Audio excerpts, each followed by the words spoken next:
Welcome to the Financial Advisors Want to Know podcast, sponsored by Dominion Enterprise Services. I'm Catherine Tindall, CPA and founder of Dominion. We're a tax and accounting firm focused exclusively on serving advisors for their own tax planning and filing needs as business owners. At Dominion, we work alongside advisory firm owners to bring proactive strategy, clarity, and confidence to their tax planning so they can focus on growing their firms. The focus of this show is to cover different areas that I've experienced as a tax planner, working with advisor clients in their lives, building their practices. So let's get started. Hi, everyone. On today's episode, we have a very special guest with us, Nicole Frey. She is the Director of Team Solutions at Succession Resource Group, leading SRG's entity and merger services. She and her team help financial advisors with entity formations, restructuring, and mergers. And today's episode, we're going to be talking a lot about entities and advisors and how running your ops and running your entities and the legal background for how you have things structured is so critical. So thanks for coming on the show today, Nicole. Thank you so much for having me. It's such a great show. I'm so excited to be here.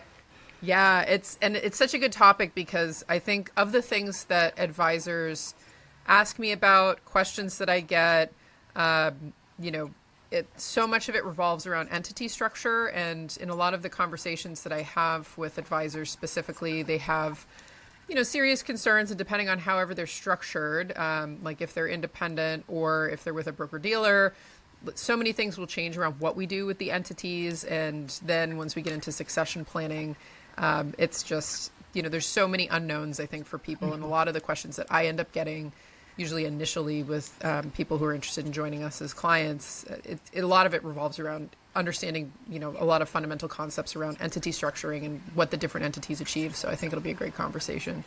In your experiences, working with advisors who, don't have a strong background in what goes on with formal entity structures, what's some basic background, say you're talking to an advisor who's just, they've been a 1099, maybe they're forming an RIA or they're purchasing into an existing one. What's some of the background information that, from your perspective, they should be aware of when it comes to entities and what they should be thinking about? Mm-hmm.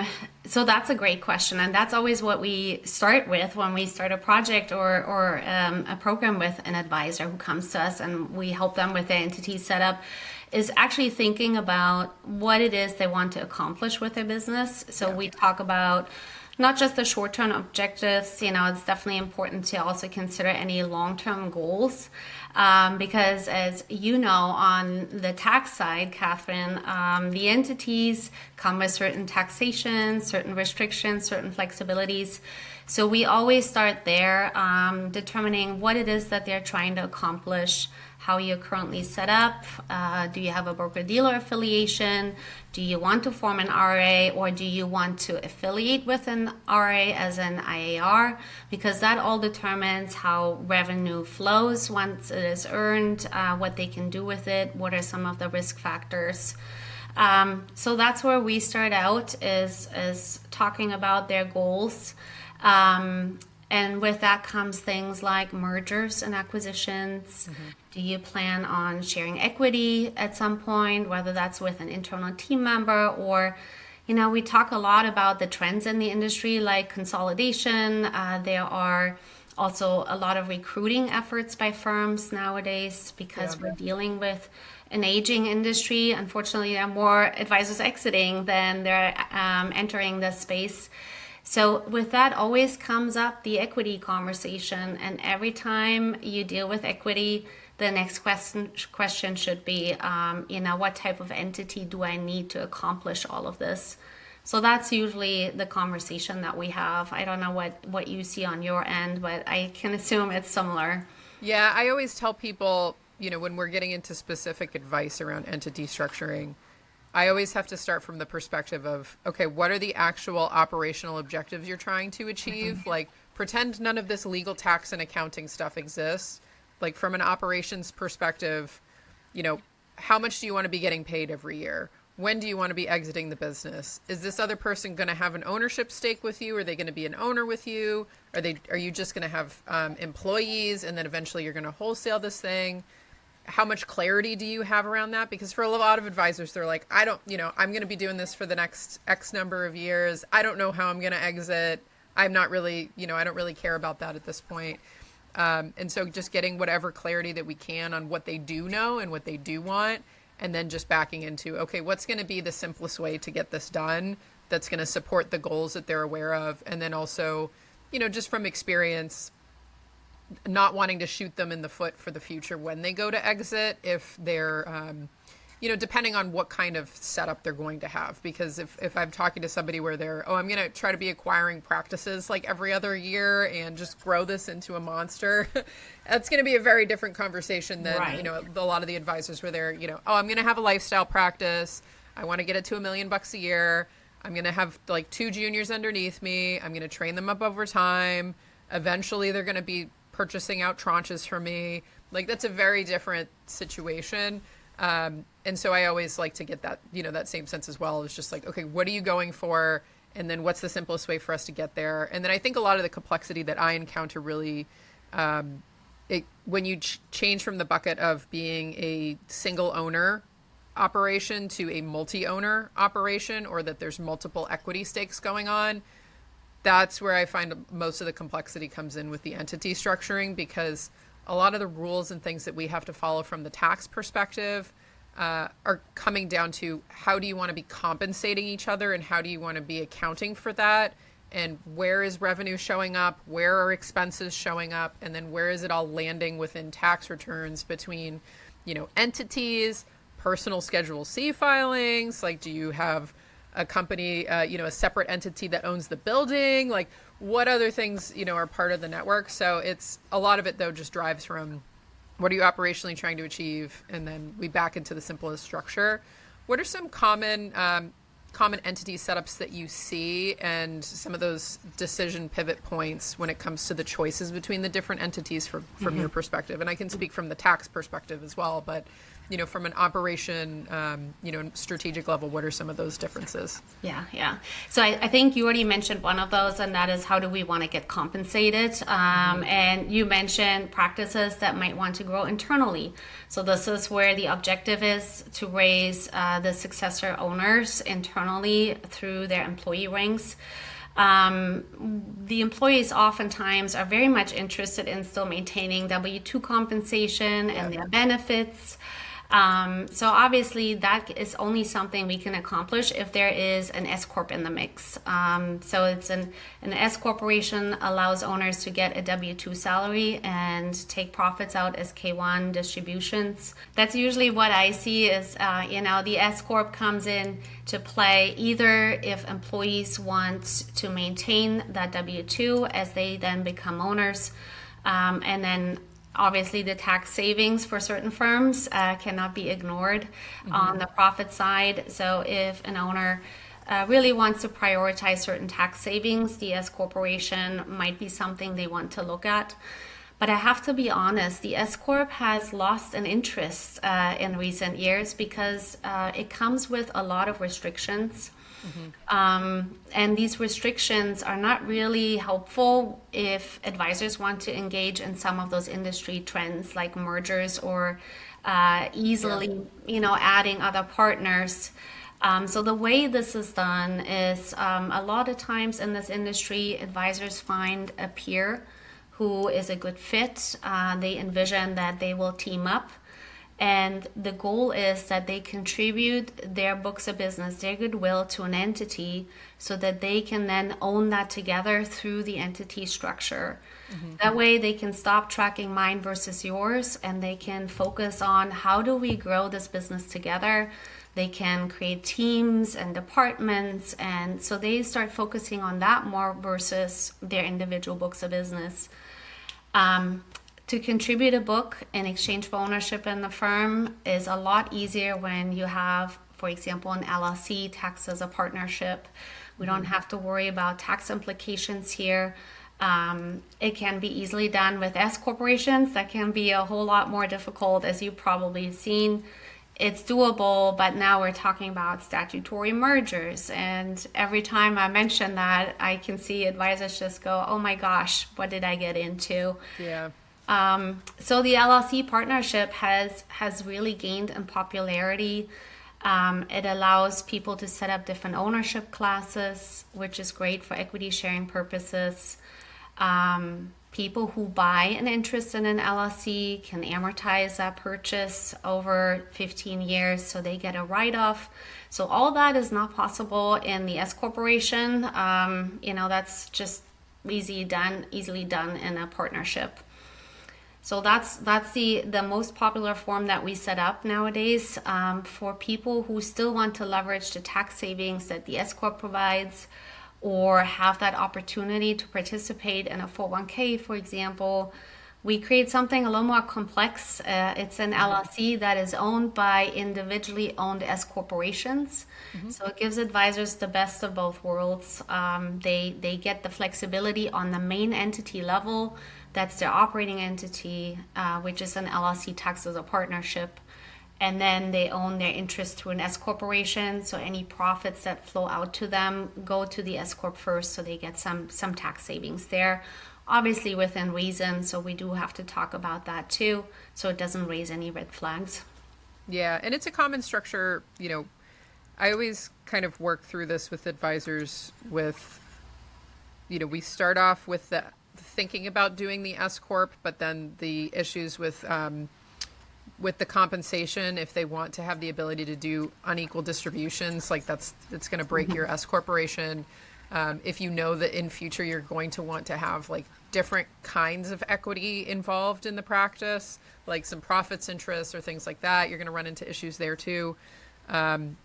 So it is really common that we'll end up, if they need more flexibility, recommending a structure like you're saying, where you basically have the partnership on the top, all the revenue comes into that partnership, or as much of the revenue that you can get into that partnership. People who have broker-dealer relationships, that's a whole other thing. But, getting as much revenue as you can up into that partnership level, all the operating expenses come out at that partnership level, and then the individual owners get a K1 to their S corps, and then the S corps have their own set. And what I really like from the tax planning perspective is you're able to, the different owners can have more control over tax planning elements as well. So like if one advisor has, they want to take a discretionary trip that is deductible, it's a business expense, but the other partners don't necessarily want to be footing the bill for that, or it's not really at the partnership level they want to pick up that expense. This is more true for practices where maybe you've got, grouped things such as admin and overhead and software and branding and insurance policies and things like maybe rent space. But then really the individual owners are running their separate books, like they've got their own client bases. Having that structure can be helpful because there's a lot of things that we want to take advantage of as tax deductions, like if they have a business use vehicle, if they've got travel that the partnership doesn't want to pay for. Another big one has to do with pass-through entity tax payments, like if they want to be making state payments at their entity level, so they're getting around that limitation. It's much easier to do that at the S corp level than having to do it overall at the partnership level. And then I think the biggest benefit, at least I see, is that if you want more flexibility in the compensation structures of, if you want to have some things tied into performance, it's easier to achieve that in a partnership with unequal allocations usage. And then you can make it a lot cleaner that way while still maintaining the self-employment tax savings. Because, for people that are just purely in a partnership, the main tax benefit is they'll still be able to do those pass-through entity tax payments at the partnership level. So what that means for people who aren't familiar with it is you can, depending on what state jurisdiction that you're in, if you have limitations around your state and local tax deduction, because, for those earning over, I think it's like 500,000 this year, the limit is only 10,000. If you want to be able to have those payments be deductible, you can do them at the entity level. You can do that through partnerships usually. You can do it through S corps as well. And so that ends up being a big tax savings for a lot of people, especially in high cost states. But for those that are in just a partnership structure, basically all the K1 income that flows through to you is going to be subject to self-employment taxes. So depending on where your income is, that may or may not be a huge issue if the practice isn't that large. But as the practice continues to grow, that will become an issue. So like I was doing a case recently for a couple of advisors where having them in the structure where they've got the partnership on the top and then the two S corps underneath was going to collectively save them $80,000 in taxes every year. Like every year, just by having those different rungs to be able to do those two techniques. So it can make a really big difference. And I think from a complexity level standpoint, there's administrative cost to it by having those multiple levels. But when you look at, when we do the modeling for firms that are thinking about this, or, advisors who are thinking about becoming a partnership for the first time and merging, they're like two solo advisors and they want to do something bigger together. Usually just calculating out, like, is the juice worth the squeeze? A lot of times it is, especially if growth is the goal. But I guess for, simpler, when you have solo owners or solo setups, I think another common instance that I encounter is, say you've got an advisor who's got an existing practice and they want to start bringing in junior advisors who are W-2, but start granting them equity. What are some of the considerations in those kinds of setups where it's definitely a first generation and a second generation, very unequal relationship, but trying to equalize it over time for exit? What's some of the things they should be thinking about? Catherine here. Just wanted to say thanks for tuning into the show and hope you've been enjoying it. Since we're all at the mercy of social media algorithms, if you wouldn't mind rating the podcast on whatever platform that you listen to, I'd really appreciate it. And also, if you're looking to stay in the loop on current tax updates, what the firm is working on, and just the things that I think you as a firm owner need to be aware of when it comes to the world of tax, you can sign up for our newsletter using the link below. I only send out editions when we have really useful things to share or things that I think are important to have your attention and energy on. So let's get back to the show, and thanks again for being a listener. So obviously, if it is an employee getting equity, they have to consider the tax impact. Usually equity grants are treated as taxable income to these employees. So that's usually something that surprises people when they come to us. But that is something that they have to be aware of, that it's considered compensation. There are some other models or solutions so that you can reduce that tax impact. For example, you can make it subject to vesting so you can spread it out over time, or you couple that equity grant with a bonus. You might think about a dollar amount that they should receive in a given year, and instead of just giving all of that in form of equity, you would give them a bonus for a particular portion so they can cover the tax bill.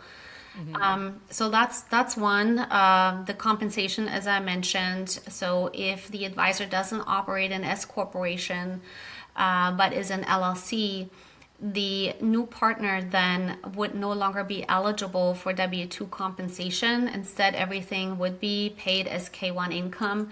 To your earlier point, they can still make sure that that compensation kind of mimics what they had before. They can get a guaranteed payment. They can get special allocations for special performance, for example, and then profits typically based on ownership percentage. So they still have the same tools. It's just the tax treatment is different, and they have to be aware of that and how that might impact any benefits that the firm might offer. On the more managerial side, how to run the firm, I think owners should really look at their governance documents and make sure that they are tailored towards that new scenario. So what I'm referring to are voting requirements. It is very common that certain operating agreements require unanimous consent for certain decisions. So here it's something you can customize. You might not want to give a 1 or 2% owner that much voting power over something that might be crucial for your business in order to continue successfully. So we always take a lot of time with our clients to work through that, making sure those voting requirements are tailored to their needs. And then buy sell provisions. Now you have a partner thinking about the unfortunate events too, partnership doesn't work out, or even death and disability, making sure you have the right terms in place and protections. What if someone leaves and takes clients? How are you made whole for that loss? So those are all the things that they should consider as they share equity with team members, or even bringing an outside person in. So we'll go through the same process at that point. Yeah, and I've seen cases on my side where people didn't take the time to really go through their operating agreements aggressively before trying to jump into operating an entity together, and it ended up not working out very well, and they kind of had to blow things up. But so I think it's one of those things where, like I mentioned earlier in the show, when you're moving from 100% equity in one person, it's just much more flexible and much more simple what we need to do, versus once you've got even 1% to one other person, the level of complexity that gets introduced with like your operating agreement, how the income taxes are going to work, how you have to structure things, how buttoned up you need to be from this perspective. It's a big complexity ceiling that you go through with just that one change. And so I guess, what are some maybe industry specific gotchas or best practices that you've seen, firms maybe not be aware of when going through this process of making entity changes and selection choices? Well, you mentioned one of them earlier, and that pertains to advisors who are affiliated with a broker-dealer, or I even added in IARs who don't have their own RA, they're affiliated with an RA, and now these advisors receive their revenue paid to their social security number, but they want to get that into an entity. This is always where that famous tax court case comes up with Ryan Fleischer, the LPL advisor. Yeah. And we definitely need to make sure that they're all buttoned up. As a business owner, you should and can have an entity. So this should not stop you from putting an entity together, but it needs to be done with care. We need to make sure there's a contractual basis for how revenue comes over. We always distinguish between a single owner entity versus multi-owner. The scenarios are different, so we adjust our solutions based on that. For example, whether you have an LLC versus an S Corp plays a role. So it's how that revenue flows into the entity that needs to be done carefully. And then if you do have an S Corp, and this is probably where you give advice to clients, if their salary is too low, that's the first red flag. Making sure that their salary is reasonable based on the role they have. I always look at the income too. If the income, the total take home is $1 million and then their salary is $100,000, I'm not sure if that will pass in case of an audit. Usually we want to see a little bit more there to balance that out, the profits versus the salary. Yeah, and maybe to give some feedback on that point too, because it's an area that we always look at for people. So like when the IRS looks at this, basically there's a number of methodologies that you can use for determining reasonable compensation. The long and short of it is like we use a software program that goes through that process and picks out the best one. But it's one of those areas where I see advisors just kind of like pick a number. And that's really not the process that you should have with it, because it should be a combination of, okay, we're going to have an IRS baseline of if you go below this number, you're going to have a problem. But then we look at, well, where are you in your taxable income life right now? Because I have some advisors where they can be in the QBI phase out ranges, or they're in another like specific little zone of earning where, if we just bump up your W-2, it's actually going to fix a lot of other things in your tax situation. Or, you want to max out your 401k contributions. We actually need to pay you more in order to be able to do that. So it's one of those things where it's a balancing act when you pick whatever you're going to do for reasonable compensation. But I think my usual piece of advice to people is, it's got to be a process that goes through, and you start with that baseline and then you make a decision after that if you're going to go up and go higher. One of the things that I've also found too with the S Corps is that when you've got a multi-owner S Corp and say you need to do compensation based on performance, really your only option to be able to equalize that is going to happen through the W-2s, because any distributions that you get. So to just give an example, like if I have a firm where they've got a 90% owner and a 10% owner and they're an S Corp, every dollar that comes out as a distribution, the 90% owner gets 90 cents, the 10% owner gets 10 cents. And so if we need to do equalizations in comp, like how much they get paid overall, we're going to have to use the W-2s, which can be less efficient for Social Security taxes, basically, because you're now going to get subject to more payroll taxes in order to do those adjustments. But it's a super common issue that I encounter, and something that's just a routine planning thing we have to look at every year. Yeah. Any other specifics when it comes to maybe some of the partnership setups or partnership considerations for industry specific gotchas? Maybe for the partnership, obviously, we need to talk about compensation and how that's split up. Sometimes people still like to track their profits with their contribution. So it is more figuring out what everyone produced, applying any expenses, however they want to allocate that. So that would be an option. What we call ensemble firms, they look at it as this is one pool of revenue, one pool of expenses. We split this up, but they should also think about then compensation. So you brought this up too, that compensation is important to discuss. It shouldn't just always track with client related roles. There are also managerial roles that have to be performed. I get that conversation a lot. That is, hey, if I bring in more business, is my ownership adjusted over time? And the answer for ensemble practices is typically, well, that's not the intent. However, you should definitely be compensated if you make a huge contribution to the business. So that's something that owners often kind of put on the back burner. They put nice compensation plans in place for their employees, but then for themselves, it is pretty basic.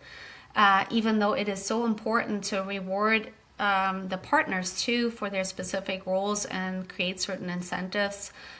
We have a team that works on that with partners, but for the most part, it's always their employees. So it's not a whole lot of work with partners just because they don't look at it that way. But it is definitely important. We worked with some large teams where that resulted in a little bit of agony amongst the partners because some people just put in so much time and effort and on the managerial side, but didn't get the reward like others. So, yeah. Yeah, I've seen that be an issue too, because it's kind of unseen effort on both sides. Mm-hmm. Yeah. It can be hard for them to realize like, oh, the reason why you were able to bring in all this revenue is because you weren't having to deal with all this administrative stuff. But then at the same time, for the administrative people, it's like, well, this is a really necessary and important task, but it is kind of like an employee task. And so should you actually be getting improved compensation for basically fulfilling an employee role? So it's like that headbutt happens. And so that's why, like I mentioned earlier, it's so important when you're going through those, when you're initially doing formations. This is more for like the newer partnerships. Like you really need to get that stuff out in the open and be on the same page and have alignment with how compensation is going to work, and then how compensation is going to work as the organization grows, and what's going to be performance based, what's just going to be, you're a 30% owner, you get 30%. Like at what level, where on the sliding scale are you going to do that? And it's so idiosyncratic to the organization and its goals. Like people will oftentimes they'll ask me like, well, what should we do? And I'm like, it's your business. Like I can tell you how it's going to flow on the taxes and what's more or less efficient for ultimately how we report everything. But when it comes down to how you want to make these selections, it's much more of a strategic move, and it's just so specific to the particular individuals that are involved and the particular organization. So I guess before we sign off, any last pieces of advice or things that you would want to, for those listening to the show, would urge people to be, we're recording this early in the year in 2026, but things that maybe are, routine things that just firms should be thinking about when it comes to some of these entity issues, or, how frequently they should be addressing some of these things? So for advisors who already have entities in place, I would recommend taking a look at how they're currently set up. Are their documents up to date? Who is maintaining the entity for them? Kind of revisiting too, what do we have in mind in terms of business goals going forward?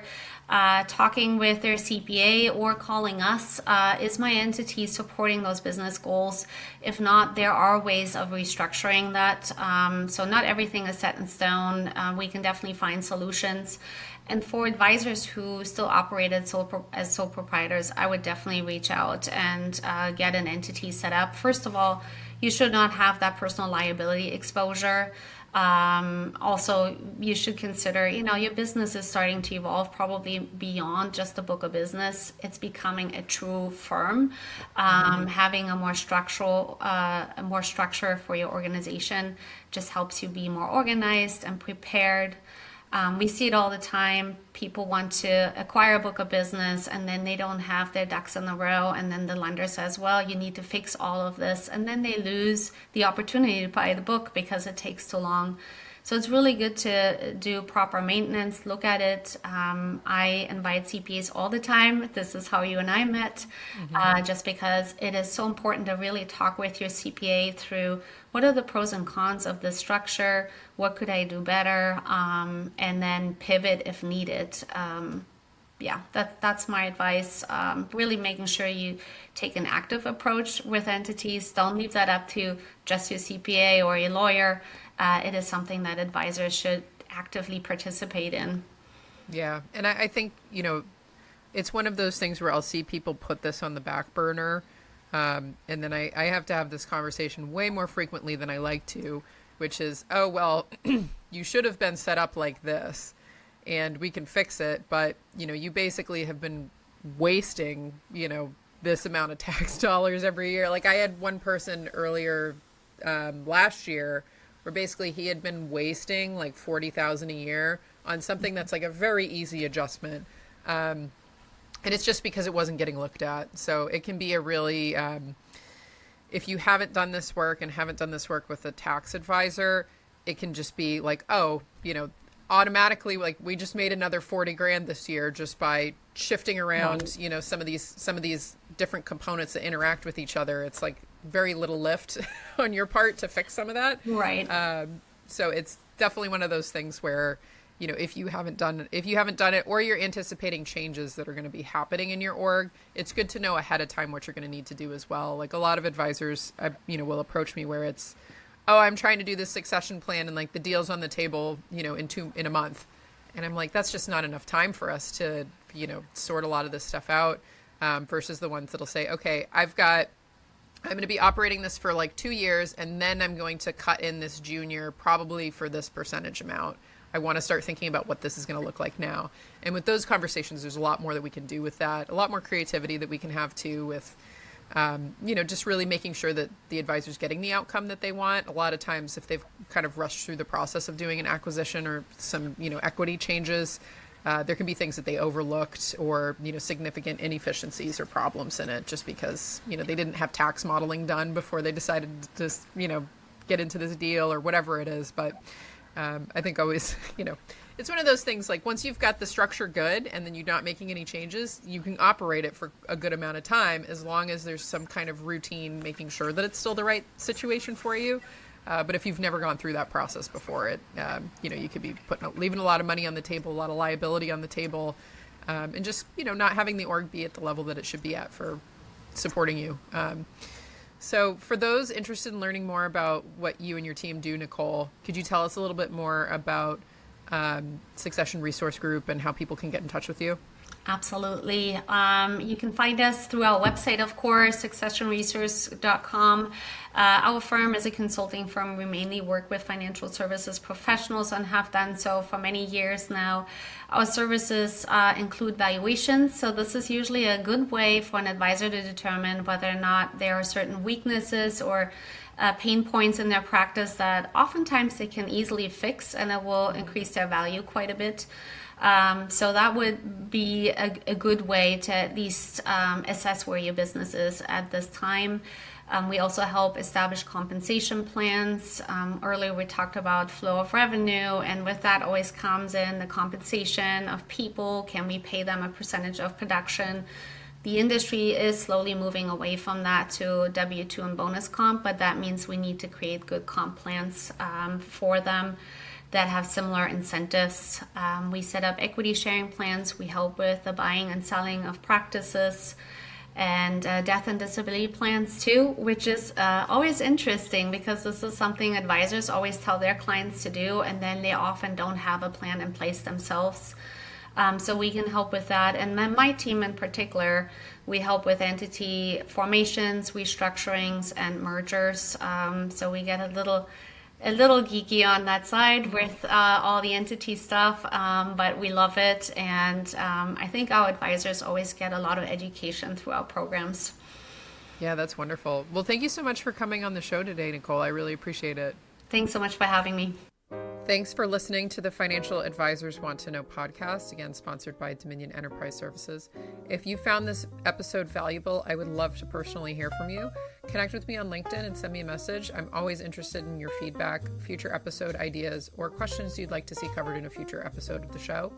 And be sure to subscribe to our monthly tax update newsletter, where we share timely tax insights and planning considerations specifically crafted for advisory firm owners and what we share to our own clients. We'll see you next time.